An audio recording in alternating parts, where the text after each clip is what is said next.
Hey guys, how's it going? So this is the 7 Deadly Sins Origin Gacha game. It's an open world gacha, and so a lot of people have been comparing it to other games, but let's talk about this game for a bit. So, first of all, I generally do not play IP-based gacha games. So something that's from like an anime or just some sort of video game that they decide to ape off and turn into a gacha game. Normally they're very cheap, crappy cash grabs. This game is obviously not the exact same because it definitely has a lot more money put into it. It has this whole open world, characters, all that kind of stuff. That's not really cheap to make. So they're definitely not trying to do just like a pump and dump kind of thing with this game. Also, this game is made by Netmarble, and many people have not great feelings about Netmarble. They've made a lot of different games in the past. They're known for a lot of different things. For me, generally what I see is they usually make kind of decent games, but then they eventually make them very pay-to-win later with a bunch of like pay-to-win costumes that give stats and other stuff like that. So those were kind of my concerns about this game before I even started it. But I want to see how it is. I'm not even a huge fan of 7 Deadly Sins. I wouldn't even say I really like the series that much. I read a bunch of it like a long time ago and watched 1 or 2 of the seasons of the show. It was okay, but I don't really like Meliodas and he's the main character. So overall, that's kind of my feelings going into this game. So I'm more judging it based on how good is this game and how does it feel. Overall, I believe that this game lacks a lot of polish, but it has some good concepts, but they're not fleshed out enough. Let me explain a lot of the things in this game. So first of all, it has a lot of the basic things you're going to see in most other games. You got your little event tab with your login stuff, you get like a free character, you get a free weapon for her later, which is nice. They have a little trial for Meliodas, who's the current banner character you may notice. The main character of the original series, you're currently playing as his son as the main character in this game. You do not pull for weapons in this game. Instead, you can get a exclusive skin, which is kind of nice, I guess. I think pulling for weapons sucks in games, so I think that's great to not do that. Instead, you randomly get rare and SR weapons when you're pulling for characters, but you can craft the SSR weapons, which I think is great. Then there's the regular banner, and these are the current characters. Some of the most favorite characters from 7 Deadly Sins are currently not on the banner and you can obtain. They also have some original characters such as Manny and Drake. And then they have a bunch of SR characters, like they got this guy named Bug. I don't know who the hell that is, but I think he's an original character. But anyways, I did a good amount of pulls, got a good amount of the characters. Let's take a look at some of them. So here's what's interesting is you have your characters and you have their entire skill sets, right? But here's the cool part is everyone has 3 different types of weapons they can use. Once they reach level 30, you can swap what kind of weapon they use. And each weapon set has a completely different skill set. So for instance, the axe build on Diane is a DPS build, the gauntlets are a tank build, and the nunchucks are kind of like a tank support healing build, like you shield the team. I think that's a really interesting idea, and it makes it so characters can be played in multiple different ways because this game has a bit of an MMO mechanic. It has dungeons and raids and co-op content. You can even do the entire story of the game in co-op, which I think is pretty amazing because most games will refuse to let you do something like that.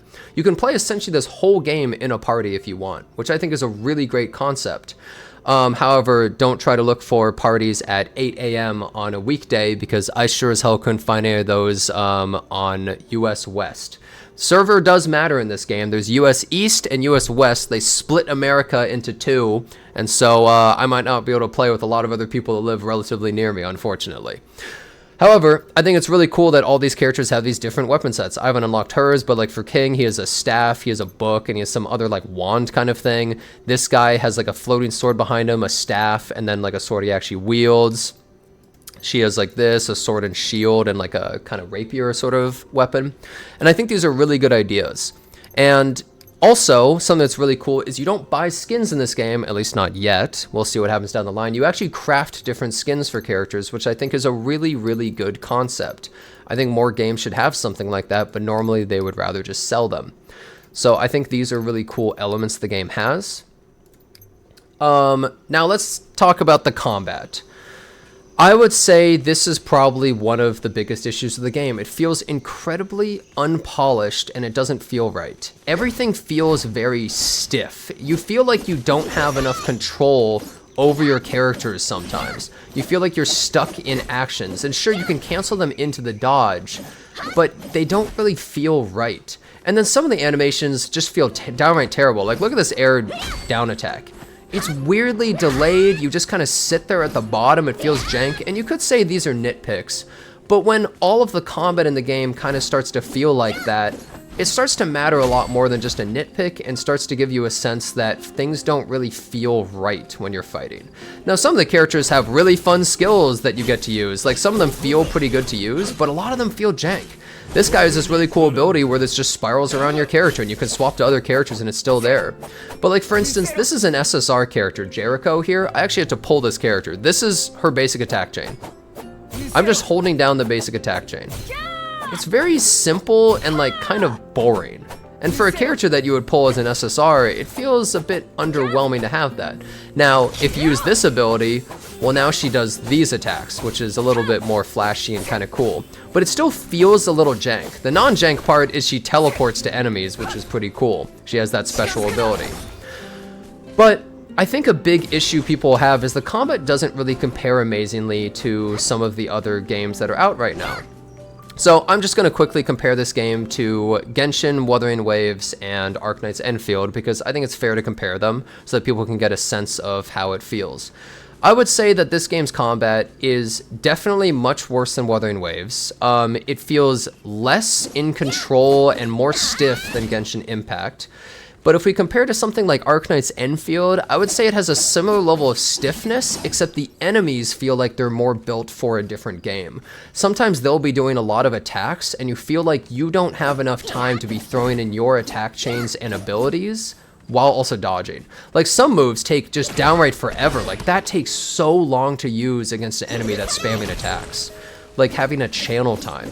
And sometimes that just feels not good at all. One thing I'll definitely say though, and I'll commend the developers for it, is it feels as though when they're making the bosses, they're not trying to make them too easy.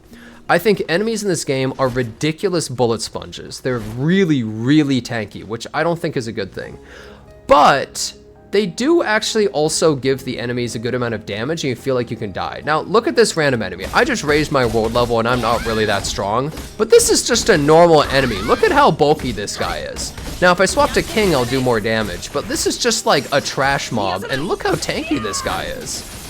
He's basically just a garbage enemy. Sometimes you'll fight like 12 enemies at once, and like, look at this guy. He's just tanking. I've upgraded the hell out of my King so far, even though I might not be the strongest, and he's still pretty bulky. It's kind of crazy to fight enemies like that. And also, the weak enemies like that, if you just hold down the attack button, they will never attack you. They will be permanently stunned forever.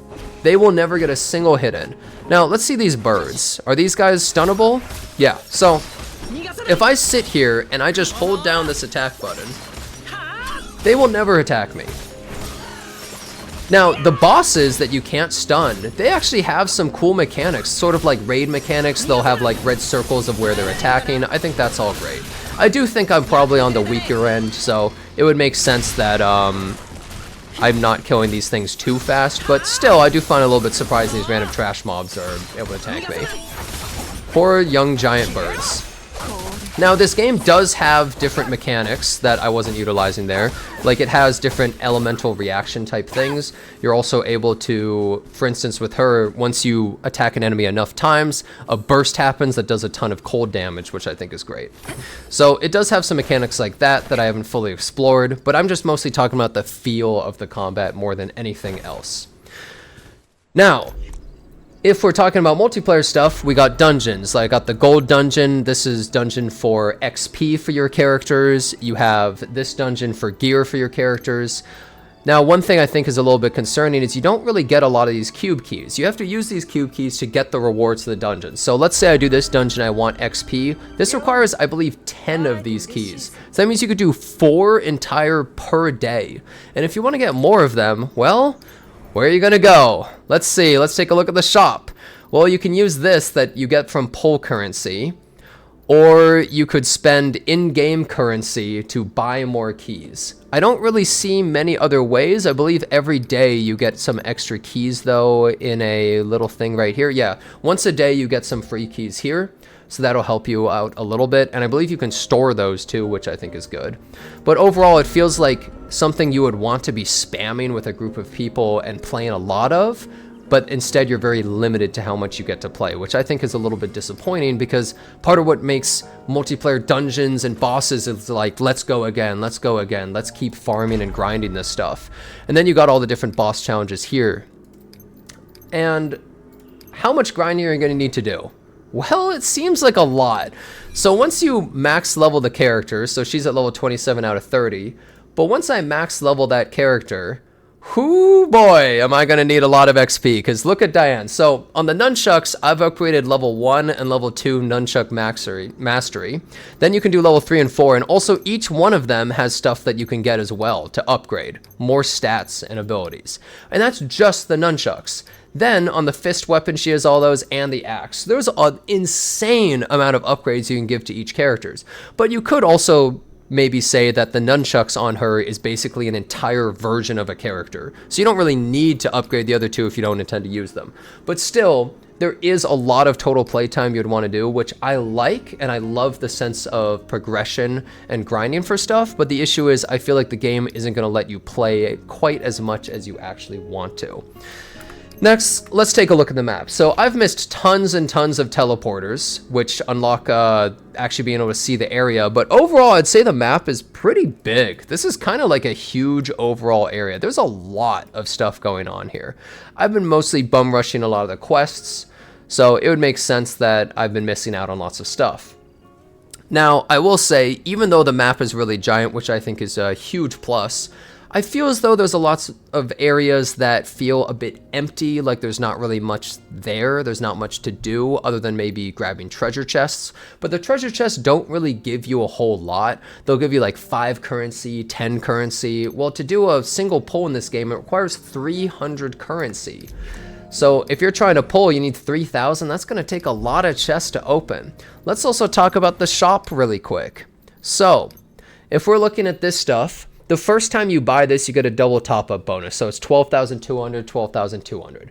So that means overall, you're actually getting 80 pulls. That's pretty damn good. Well, after that, you get 15,000, so it's 50 pulls. And how the gacha system works is 80 pulls will give you an SSR, guaranteed. And I believe it has soft pity as well. But there's 50-50. So if you don't get the character, then at 120 pulls, you get that guarantee. So even if you lose the 50-50, no matter what, at 120, you get, for instance, Meliodas. So it's basically like you don't have to do 2 full pities. The game actually literally takes pity on you. So, I mean, that's better than 2 full pities, sure. I don't really like dealing with the 50-50 system. The rates are also 0.8%, so it's usually pretty hard to get characters unless you're getting into soft pity overall. Also, let me just really quickly say that if you are not a 7 Deadly Sins fan, I think it's going to be a little bit difficult to really get hype about some of these characters. Like, for instance, this is an SSR, and sure, she's hot and all that stuff, but she's not really all that detailed and not really wearing a super cool outfit either. And if you look at her skins, they're not really all that fancy either. Unless you're a big fan of 7 Deadly Sins, I think a lot of the characters aren't going to do a lot for you. Like, King looks okay, but like, it's not really anything super special. This is just my opinion from someone who's played a lot of different gachas. I think so many games live or die by a lot of their character designs. This guy is an original character, not from the original world of 7 Deadly Sins, and I think he honestly looks a lot better. Then you got someone like this, he just looks absolutely absurd, but honestly, he's kind of sick, so I mean, fair enough. And then you got this character, which I'm just going to be real, this might be one of the ugliest characters I have ever seen in a game. Ever. Like, I don't care if you are the biggest fan of 7 Deadly Sins in the universe, this might be one of the most ugly designs of all time. I can't believe they made this character playable. Genuinely, I don't know who wants to pull for something like this. Because there's only 2 rarities. There's SSR and there's SR. So this guy is on the same ranking as, well, all of these characters, which I just find absolutely crazy. I don't know who thought this was a good idea, but hey, the manga author made this a character and they said, put this guy in the game, please. We need him. We need Dredrin. He's got to be in the game. We can't ship this game with only 18 characters without Dredrin. He's got to be in the original cast. I genuinely don't know what that is. But anyways, Overall, I think that this game is actually pretty decently fun. They have lots of cool little mechanics. The multiplayer is a really good idea. I think that the way you're able to customize your characters by switching their weapons is really cool too. They even have this cool pet system where you can actually catch pets and mounts and use them, which I think is really cool too. Because like overall in this game, you're pretty slow. You don't really run that fast around the world, but when you use the mounts, you're really fast. You're insanely fast. Look at this. I'm moving probably 10 times faster than I was before. The jumping on the pets is absolutely broken how quick you are. It's completely ridiculous. But it's pretty cool to be able to catch different mounts to be able to use. I think that's a really fun thing as well. They have lots of good ideas, but I feel as though they made all these cool concepts and didn't fully flesh them out.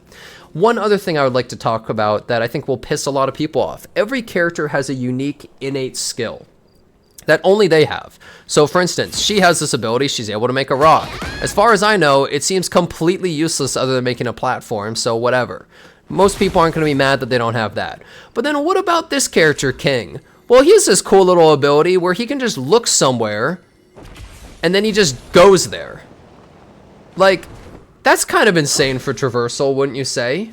That's kind of a big deal. And the character Meliodas, he can run up walls and just to the side as well. He just runs all over walls. Everyone else has to climb like a loser. Everyone else has to go like this. That's how you go up walls. He just runs everywhere. So in terms of Traversal, some characters have completely ridiculous like traversal creep compared to other people. Oh yeah, he also has a double jump and nobody else can double jump. So he can double jump and do this thing, this like helix jump from Warframe. So it's kind of weird that they would lock that behind characters. Like, I like the concept of every character having their own thing, but I think that's just gonna really piss a lot of people off. Like, look at that. Look how far King can go. Look how far I'm going. No one else can do this in the game. That's unreal. That's crazy he's able to do that. So some characters get completely shafted, and then you have a character like Jericho where her ability is she lowers resistance of enemies in this area. Well, shouldn't that just be part of her actual skill set? Like, you may as well just increase her damage to offset the fact that this is her ability. So like, you have to use this before you go into a fight. Meanwhile, King just does more damage and flies or something. I don't really know. It's a little bit strange. I find that very odd. So basically, I think this game has a lot of cool ideas, and it actually has potential. I feel as though this game needed more time in the oven to really cook, though. I don't hate this game, but I feel as though the game just needed more time to really flesh out and polish. And I think that's the key word, polish. This game feels very unpolished in many ways. I think if you're super into 7 Deadly Sins, you're probably going to love this game. It's probably going to be an amazing game. Or if you're just looking for a new open world game to play with your friends, I think you might have a lot of fun too. But if you're someone who's like, okay, is this the next big thing and I'm going to be playing this game nonstop, I can't get enough of it, it might not really be for you. Especially if you're looking for the most high quality action combat of all time. Also, there's a lot of bugs, as you can just see with there. I've had Unreal Engine crash and a bunch of other things happen so far, and some people weren't even able to play the game at all, and they even had to take the servers down in the game. Now, keep in mind, this game is only on PC and PlayStation, no other consoles, apparently for at least a year, and it hasn't come out on mobile. It comes out next week. So we'll see how the mobile performance is going from Unreal Engine 5. But overall, the game's all right, but it's really nothing crazy, and it's not something that I can really fall in love with personally. So anyways, hope this review helped you. Thanks so much for watching, and I hope to see you next time.